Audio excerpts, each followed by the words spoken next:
guys, it's Stephanie and welcome back to my channel. Today I'm going to be doing a video all about healthy, easy snacks that you can make at home. I don't know about you guys, but with all this quarantine stuff going on, I am snacking all the time. So I'm going to show you guys some of my favorite healthy, easy snack recipes as some alternatives to maybe the chips or the ice cream that we've all been eating during all of this.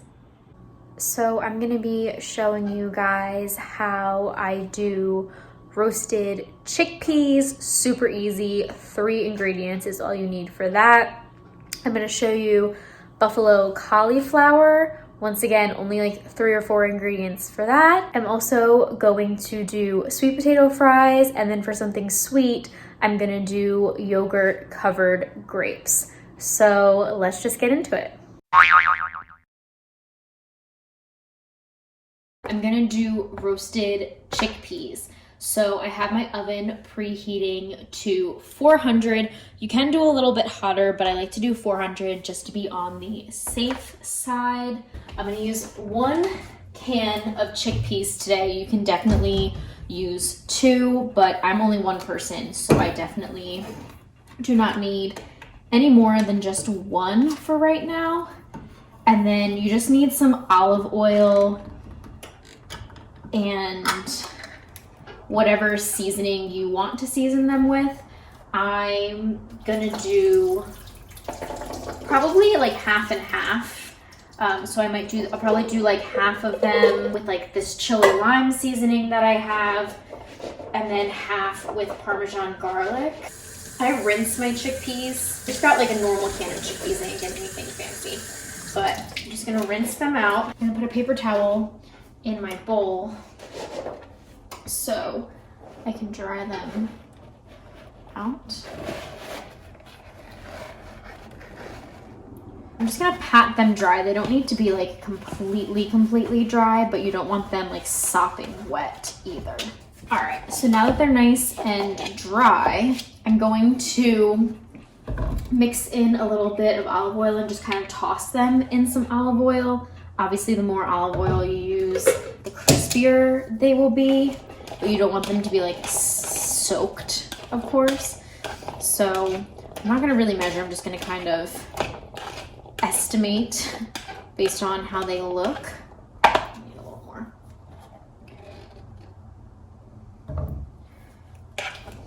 And then I season them after they come out of the oven, only because since they go in at such a high temperature for potentially really long, depending on how it takes for them to like dry out and roast, I don't want to burn the seasoning. So let me just show you. I don't have a good angle here, but they just, they just look like chickpeas tossed in olive oil, nothing super fancy. And then I'm just gonna dump them onto my baking sheet, which I have lined with a silicone baking mat.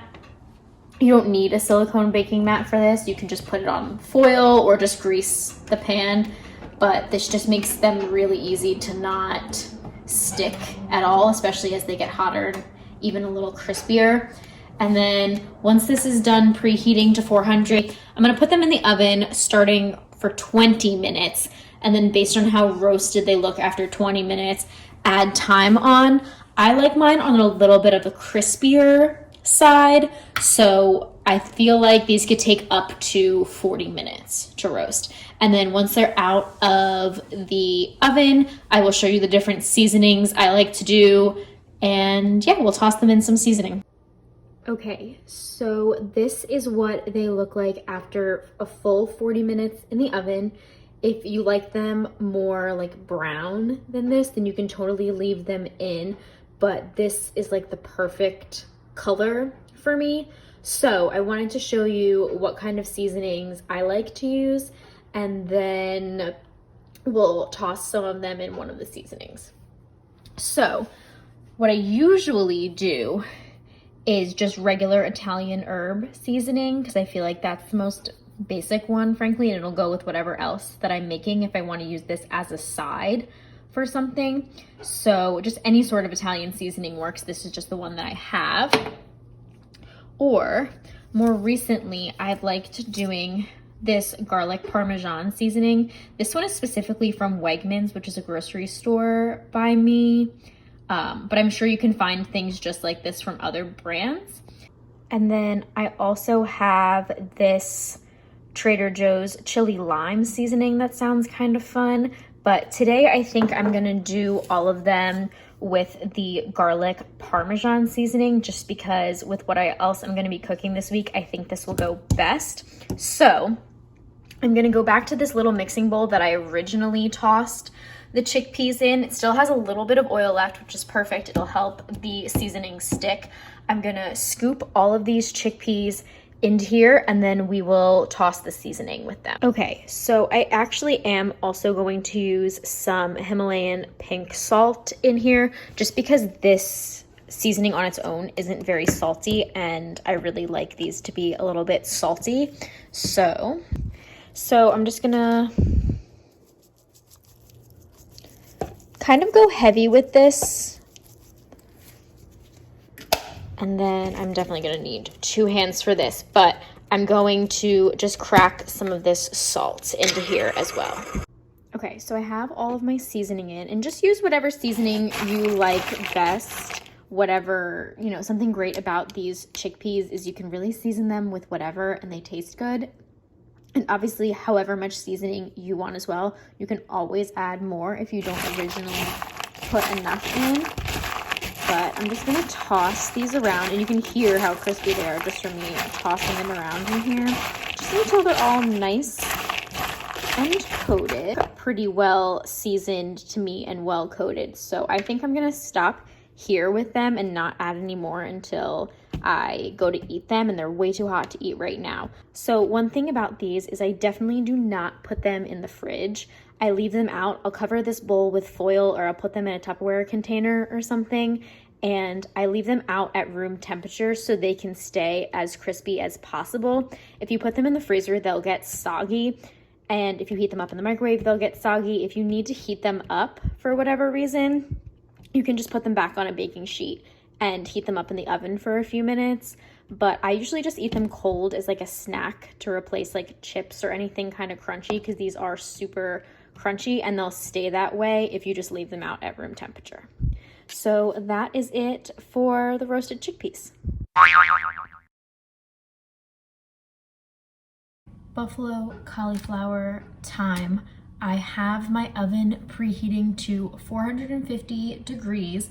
I already cut and washed all of my cauliflower up. I did that once I got home from the grocery store, which is why I have it in a plastic bag, because I didn't have a plastic container that was big enough for this.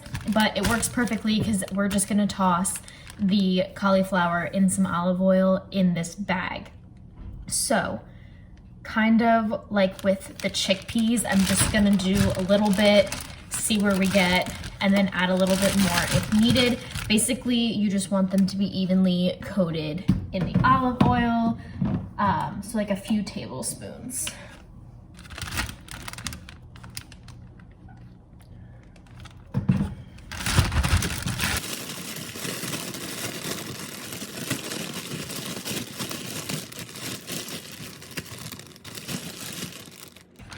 Once they are all coated, this looks good to me.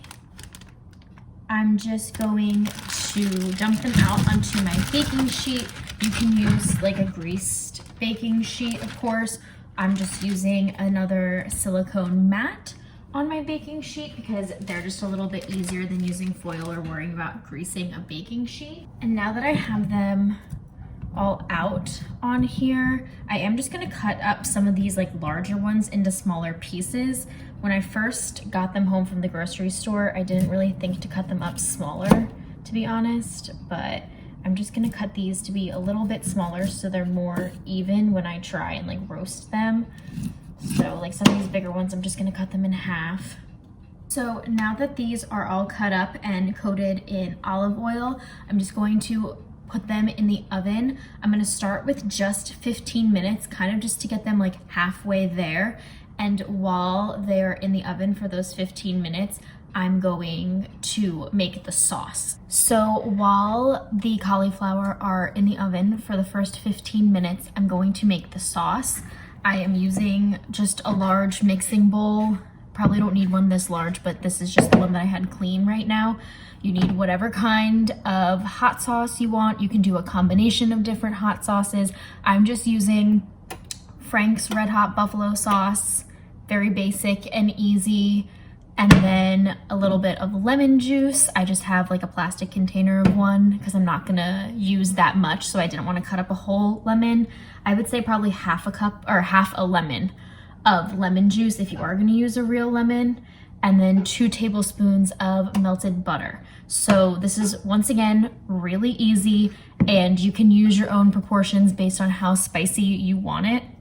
I am a big fan of like spicy foods, so I am gonna use a full cup of buffalo sauce, just a full cup of buffalo sauce. And keep in mind, I did use a whole head of cauliflower. I don't think I mentioned that or not, but I used a whole head of cauliflower, so 1 cup for 1 head basically. But use whatever combination of sauce you want to make it equal 1 cup. If you want to use half a cup of sriracha and half a cup of buffalo, that works as well. So then I'm just gonna add, honestly, just a few like squirts of lemon juice, and then I'm going to whisk in my butter just so it doesn't get clumpy.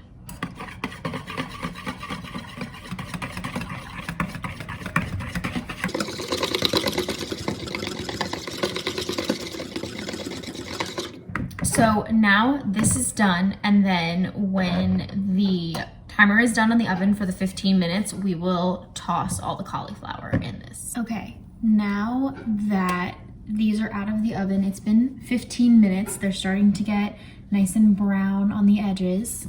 I'm going to take them off of the baking sheet and toss them straight into the bowl of sauce that we made.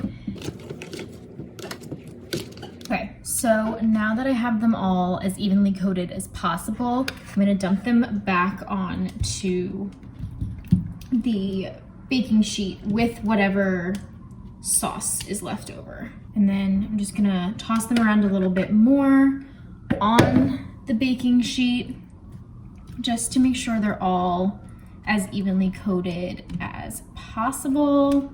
And then I'm gonna put them back into the oven.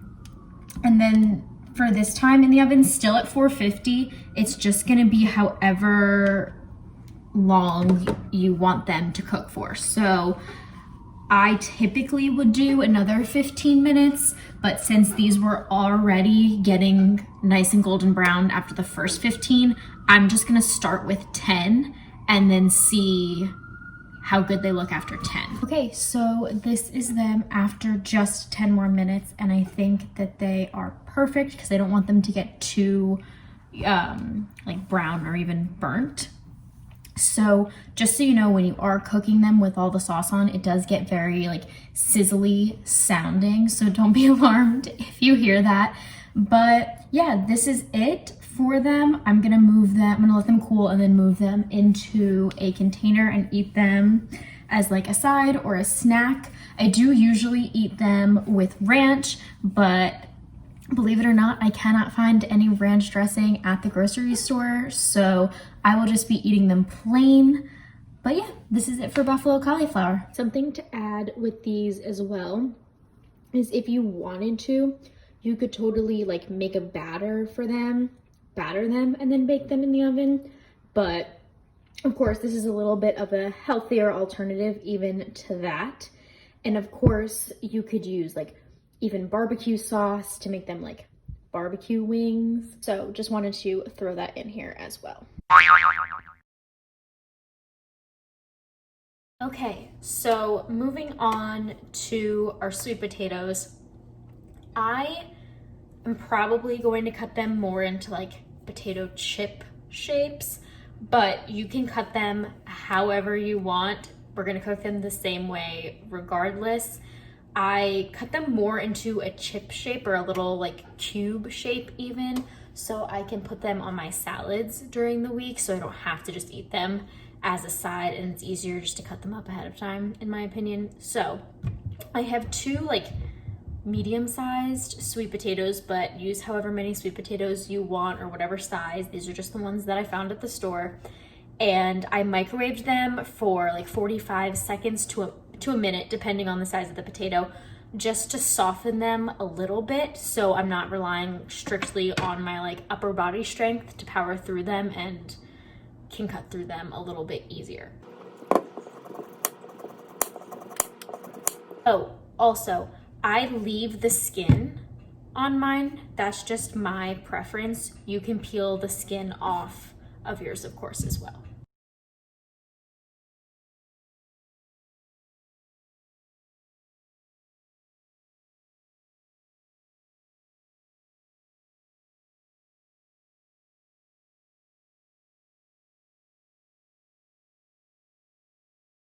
Hey guys, so I'm editing this clip of me making the sweet potatoes, and for some reason part of this one video clip is just plain black screen with normal audio.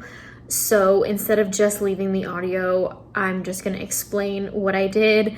Basically, I put all of the sweet potato slices onto a baking sheet, sprayed them with olive oil spray rather than tossing them in olive oil. And then after I put the olive oil spray on them, I just seasoned them with Italian seasoning. Light coating of this. And then I'm also just gonna do a little bit of Himalayan pink sea salt as well. You can use regular salt. Use whatever seasonings you guys prefer. You can also do pepper, or you can make them spicy and do like a chili seasoning, red pepper flakes, anything like that. I'm going to start these in the oven for 20 minutes and kind of just see where they're at. If I need to flip them over, I can flip them over. I usually decide they're done by whatever the smallest one is. Once that one is burnt, that's how I know that the rest of them are done. But I like mine really crispy, like almost burnt. So keep that in mind. Okay, so 25 minutes later, this is what we have. Like I said, I usually cook them until the smallest one turns brown and like burns, basically. But these are all done. Another super easy, quick recipe. You can throw them on salads or eat them as a side with something. I'm gonna be eating them as a side to my dinner tonight, and then probably throw some in a salad tomorrow. So this is it for sweet potatoes. So of course I couldn't do this video without doing a sweet kind of snack, like dessert kind of snack. So we're gonna be doing yogurt covered grapes that I'm gonna put in the freezer. So I guess like frozen yogurt grapes.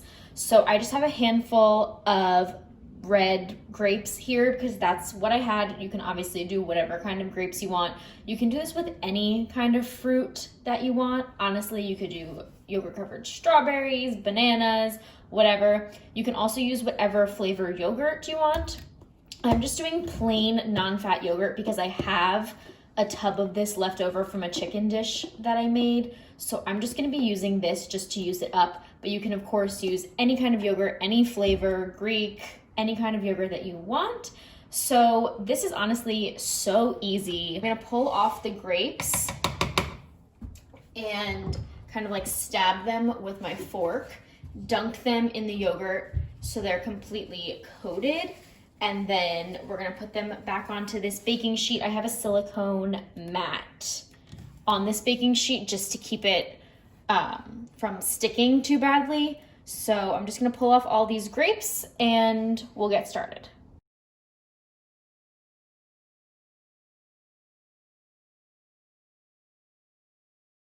You could also totally dump some yogurt into a bowl and dip it this way, but since I'm not planning on using this yogurt for anything else other than dipping fruit in it at this point, that's why I chose just to dip straight into the container.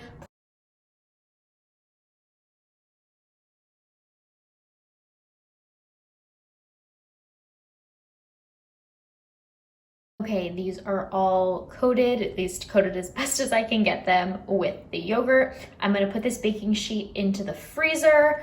Obviously, it's gonna depend on how cold your freezer is and everything for how long it will take for these to totally freeze.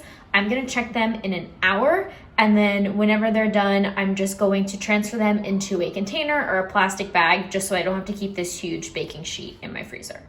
Okay, so it's been actually like 4 hours at this point because I just got caught up doing other things. But now that my baking sheet is nice and like frozen to the freezer, these are definitely done. And I'm so glad that I used the silicone mat because these just pop right off. I'm going to put these into probably just a plastic bag and then just keep them in the freezer and then pop them out as I want them. All right, guys, so that is going to be it for my healthy, easy snacks video. Thank you guys so much for watching. Please tag me on Instagram if you try any of these. Leave me a comment down below as to what you want to see next or what kind of snacks you like that are healthy and easy. Make sure to subscribe, give this video a thumbs up, and I will see you in my next one. Bye!